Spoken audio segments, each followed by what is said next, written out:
every single day we had team culture right before lunch. And we sat down I for love 30 minutes. this. It was 30 Yes. minutes, and we sat down, and every day had a different message or a different lesson about it. It started out with our history, who we are, why we're here, what our purpose is. And then moving on, that we talked about leadership, we talked about relentless effort, which is always a topic.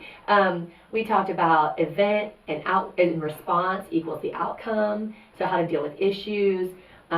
We talked about confrontation. We talked about all the uncomfortable topics that no one ever wants to talk about. Wonderful. And then we set some goals, and we talked about how we're going to achieve our goals. And we made, not that this is like earth-shattering creativity here, but we put a little hashtag together, Stronger Together. I just wanted them to know that they have to do this. They have to want to do this. They have to take pride in this to build the family and the home and the sisterhood that everybody says that they want.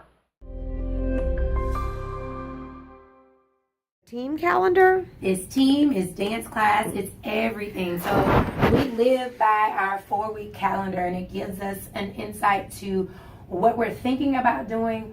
And when I say we, Holly and myself as the assistant, we talk about, okay, playoffs is here. What do we need to do in the week to prepare for that, dance class wise and also team wise? So with the dance class, we are also preparing them. They know that we're juggling lots of things.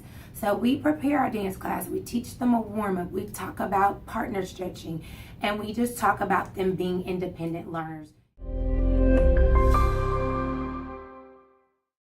So they can be successful. So at the beginning, I kind of hold their hand and let them know, okay, after we set expectations, but when it comes to like facilitating and doing different things, like right now, we're having a meeting and they're outside working, and I know that work is getting done. So one thing that we do is we have Monday meetings every single Monday with my officers, with my military officers and my social officers, and we sit in a circle, and every week each officer takes a turn facilitating the meeting. So they have to come with meeting minutes.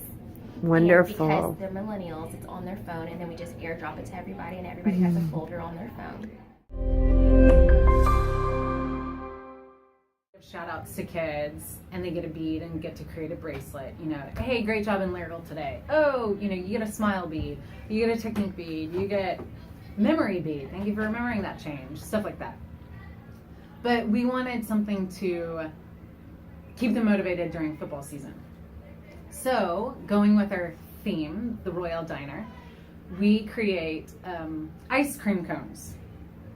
And each squad, it's basically a squad competition, and each squad has their own ice cream cone, and each person in their squad can earn a scoop, or they can lose a scoop. Okay, these are paper.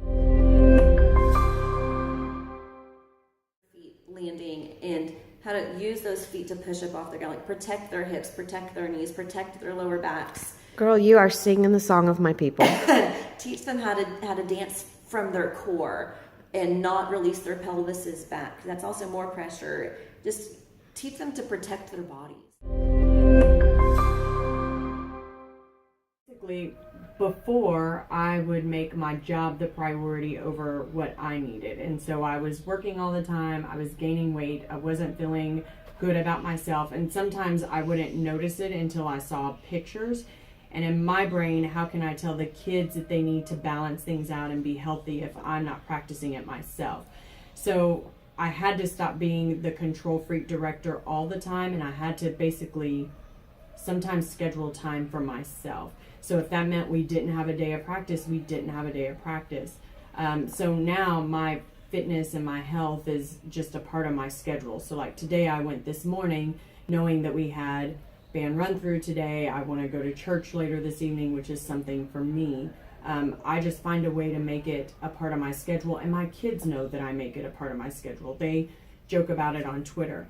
I've been able to use that to kind of tell the kids, now you have to make the best of the time we have. I'm not going to sit here and schedule 5,000 practices and 5,000 hours. Instead, I'm going to schedule these hours, and you've got to meet these goals in these hours, so you can go do what you need to do personally, and I can do what I need to do. Okay, We tuned to take a lot from our community. We do fundraisers. We want people to come watch us perform. The focus tends to be on the drill team. Well, let's just shift that whole mindset, and let's take some of our time and make it a focus on the community. How can we give back? Because that's an important piece to have it going both ways.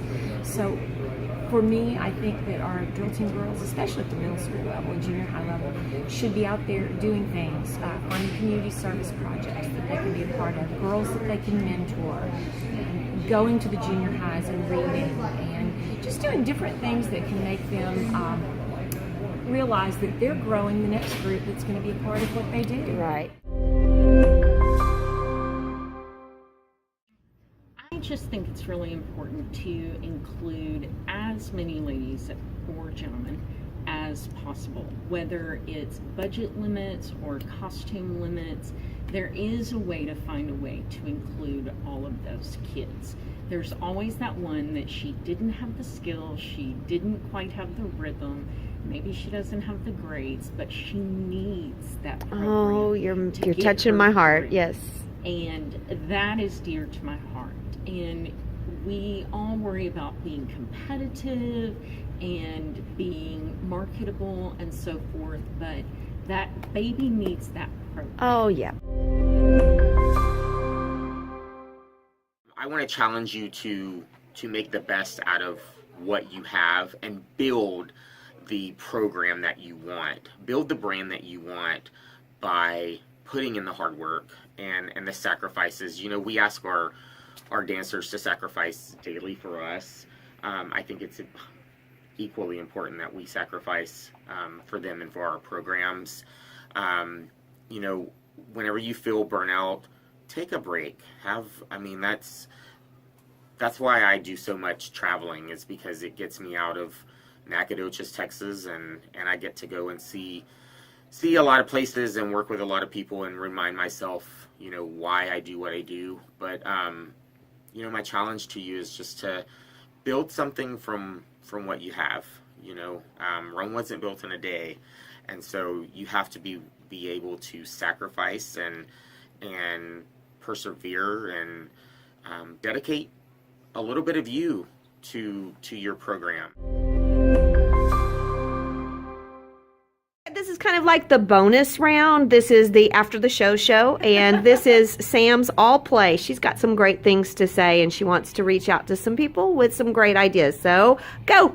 Okay, I think that in our community, we're so blessed. In my district, in KDISD, all of the directors are very close with each other. We go on like wine tours, and we do little vacations with one another, and even just beyond that, we have a group chat that's constantly going with what's going on in our lives, and we're really lucky.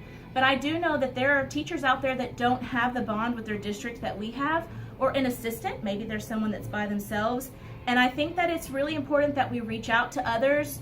I'm always available. I don't have all the answers, but if anybody needs anything from costumes to choreography to, just somebody to talk to, I would be more than happy to help. I can verify that you have the greatest costume closet. You helped me so many times. So it's just important to reach out and to not be afraid to say, I can't do this by myself. I need a little bit of help. Or, you know, maybe your assistant and your director, both of you are amazingly talented, but there's that one thing that you struggle with as a duo. Reach out, ask other people. I think there's no shame in wanting help, and we do it constantly. So, yeah, just love each other. Reach out. It's a great legacy.